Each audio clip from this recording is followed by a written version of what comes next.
थांनाय 5 जुलाइ खालि बिजेपि बा आरएसएसनि जानाखि दैदेनगिरि चैतरन्जन बरा बिथाङा बाथौ महासभानि गाहाय नेहाथारिजों लोगोसे माखासे दैदेनगिरिफोरखौ गावजों लोगोसे मन्चआव लाफानानै बर' हारिनि बाथौ धोरोम आरो खृष्टान धोरोमनि सायाव जिबायदि खोथा बुंबाय बेखौ जोङो बड'लेण्ड फरायसा आफाद BSUनिफ्राय गोख्रों रावजों निन्दा खालामो। मानोना बे बिथांनि जानाखि स्टेटमेन्ट बाथौ महासभानि दैदेनगिरिखौ लाफानानै बुंनाय बाहाय खैसारि दङ, बहुद गिदिर मोनसे खैसारि दङ। जोंनि बर' रायजो राजाफ्रा सांग्रां जानांगोन। दा दिनै बे स्टेटमेन्टखौ बिथाङा मानि थाखाय बुंदों बा मा उद्देश्य लाना बुंदों बेनि षड़यन्त्रखौ बर' रायजो राजाफ्रा हयथ' बुजिजोबाबो जानो हागौ। बिथाङा बुंदों जे जाय बर'फ्रा खृष्टान धोरोमाव लाबाय बिसोरो माइनरिटि सार्टिफिकेटबो लायो आरो ST सार्टिफिकेट लायो, सुबिदाखौ लायो। बे ST सार्टिफिकेट आरो माइनरिटिनि सार्टिफिकेट श' खालामनानै बिथांमोननि STखौ दाननांगौ होननानै बुंदों।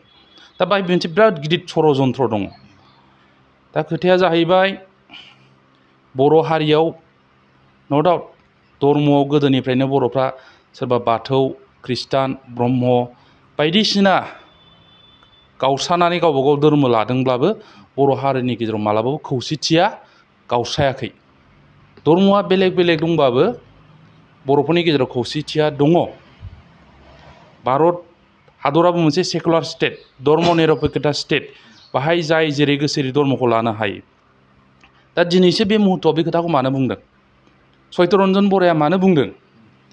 दा बर' रायजो राजाफ्रा साबधान जानांगोन। आं खावलायो बिथांनि बुंनाय खोथा बा बाथौ महासभा बिथांमोनाबो बे बिथिङाव स्पष्ट क्लियारिफिकेसन होफिननाया मोजां बर' रायजो राजाफोरनो। आरो बर' रायजो राजाया चैतरन्जन बरानि खोथाखौ लानानै गामि एरियायाव समाजाव गुलाय गुजाय जानो नाङा। दा बे खोथाखौ बुंनायनि मेइन थांखियानो जाहैबाय बर' समाजाव बर' हारिनि गेजेराव धोरोमखौ लानानै गावजों गावनि गेजेराव मोनसे कनफ्लिक्ट सिटुएसन बुलाय सोलाय खालामनो, दाङाबाजि खालामनो षड़यन्त्र खालामदों। बेखौ बुखावनानै मोनसे नर्थ बेंगल स्टेट बानायनो नागिरदों बिजेपिआ। थिग बेबायदिनो 2026आव बे सिमिलार स्टेट्स आलादा रायजो दाबिग्राफोरनि जानाखि सिन्थाधारा बेखौ हासिल खालामनो थाखाय बिजेपिआ दिनै स्रोद पलिसि मेकिं खालामगासिनो दं। दा बिथांमोना नुदों जुदि गमामायै गाबोन समफोर नर्थ बेंगला मोनसे आलादा रायजो जायोबा बर'फ्रा फिन खेबसेबाव आलादा रायजोनि थाखाय आन्दालन खालामबावनो हागौ। दा बिनि थाखाय बिथांमोना मा खालामनो नागिरदों? दिनै बर' समाजाव नुबाय बिसोरो गुलाय गुजाया गावजों गाव एसे दंखायो।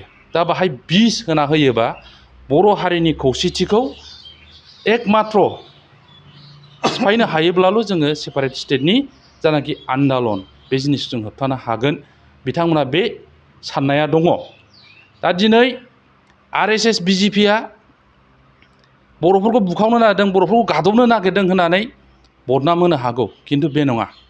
जाय असमिया गरामि बर' जाथिखौ जेब्लाबो गादबनो, नासयनो, सोबख'नो नाजाबोदों बे मानसिफ्रा दिनै बे असमिया दैदेनगिरिफ्रा दिनै सोरबा RSS सोरबा बिजेपिनि मुखा गाननानै बर' जाथिखौ खेंस्लायै इनडाइरेक्टयै गादबफिननो नागिरगासिनो दङ।